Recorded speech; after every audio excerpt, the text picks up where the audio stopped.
Hello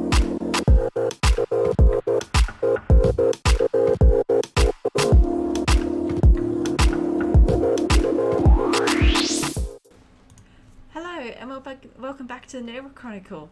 So firstly, apologies for the video. The edge that you can see on there is actually my ring light. I was trying to do some different lighting so that you could see a bit better. It kind of got the alignment a little bit off. I must have knocked it, so sorry for that, but hopefully you can enjoy the video as is. So this week I'm trying out reverse stamping, and this is my second time giving it a go. My first time I wasn't happy with it, and it didn't end well. So here's my second attempt.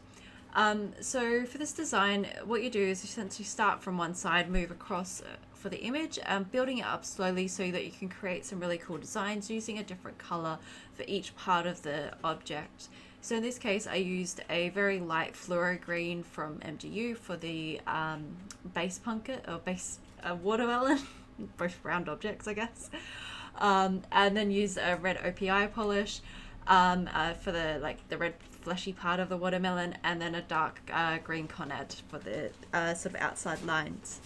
I was a little bit worried when I did the light green because it blended in quite a lot with the mint green that I've got on my nails, but I decided to stick with it because I had a feeling once I put the dark green on top, it would add enough contrast that you could see that there are different shades there, which is luckily how it actually ended up turning out. So you just keep moving across, and I also decided to do a few little small bits of fruit. So I did the cherries, and I happened to pick up the leaves for the pears as well, and so I decided to go with it and use that on my finger just right next to it. One of the most challenging things I found with this design was because I don't have every color or most colors in my stamping polishes, I had to use a lot more of my regular polishes, so it did take a little bit of trial and error to see what would work, but in the end I managed to find something that would generally pick up the image, and if not, I'd just try and pick something else or move on to something entirely different. If you do face that, you could also do something like creating different colors, so you could create some blue grapes or a purple banana. It doesn't matter, you can have fun with it. You can still recognize the shape as a banana, it just looks a bit funky. You could say it's artistic.